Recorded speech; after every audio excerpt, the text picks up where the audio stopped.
Hi guys, today we are learning how to cut a vintage shirt. So this is a way to cut a vintage shirt and to fix your buttonhole in a way that if you don't have a buttonhole machine, you can still fix your buttonhole neatly without it fraying. So the first thing you do is to get the length of your shirt. So I'm using length 26 for this as seen. I was not even aware that my video was not showing the end part of my shirt, but from here you can see what I am doing. You input your shoulder measurement. This is the front part of the shirt line. Then you put your armhole measurement. Here we are doing a freehand drafting.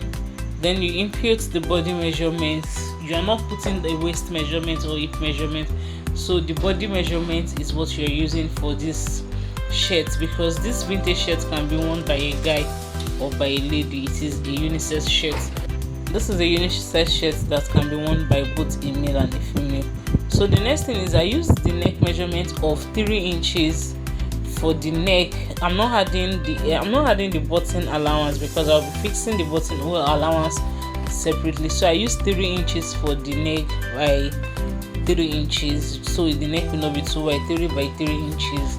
That should work for basically almost everybody, but if you are sewing for a size 16, 18, 20, you can use 3 by 3.5 or 3.5 by 3, but you don't want the neck of your shirt to be very big. So I tried to cut it out away from the other fabrics so I can be able to cut other parts. Then you cut the shoulder line. It is pretty easy. I'm using a vintage shirt fabric, so it is pretty easy. So the next thing is you place the front part on the back part like this, leaving about 2 inches or 2.5 inches at the upper part. So in the front part, I added my full length measurement with 1 inch folding allowance. Then on this part, you'll be adding your 2 inches upward, like as seen in this video. After placing my front part on the back part, I added 2 inches. Here you can add 2.5 to yours. So I'm trying to cut it out so we can see it very clearly because of the print of this fabric. So what I am cutting can be very clear. So guys, after placing it like that, don't forget that I already shaping the shoulder part of the front aspect. So you take it up after cutting it out, then you shape as seen. You can see the excess down there like that. So you fold on 1/2 inch on each shoulder. The way I fold this in the video, you fold on 1/2 inch. So the essence of that 1/2 inch, like you make sure the 1/2 inch on the back part is touching 1/2 inch on the front part. So that 1/2 inch is what you are going to use to join your shoulder measurement together. And the next thing is we cut out the back neck part.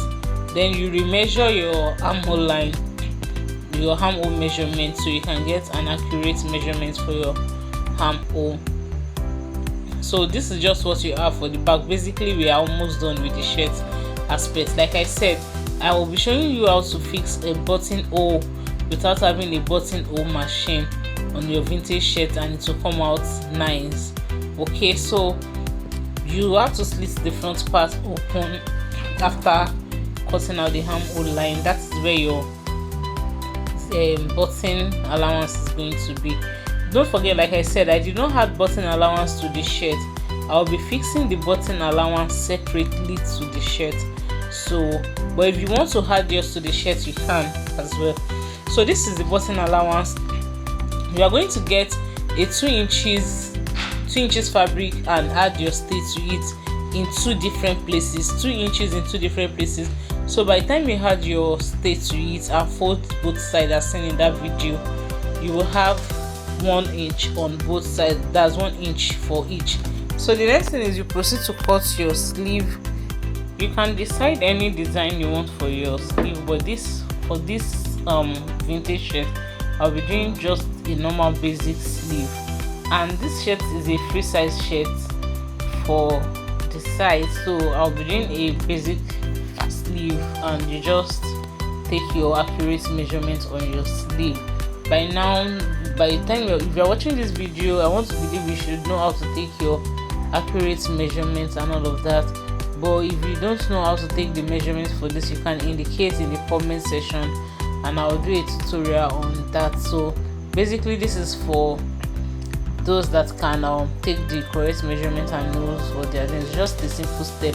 So the next step I want to do for this sleeve, for you to get a very neat sleeve for most of your clothes, press it open as seen, then use your Emmy gums to fold the folding inside first before you sew on it.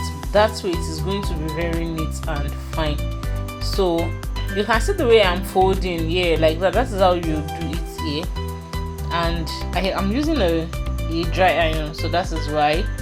Just press, make sure you press, and honestly just do that for both sleeve and you see that your sleeve will come out now.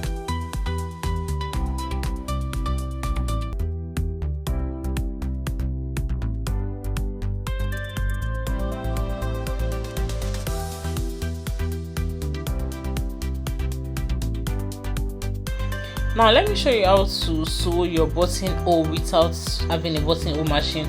The 2 inches that I ask you to get and fold like this, so it will give you 1 inch. You place it on each other as seen, and you use your safe office pin to pin together as seen. Make sure you're placing it on each other like this.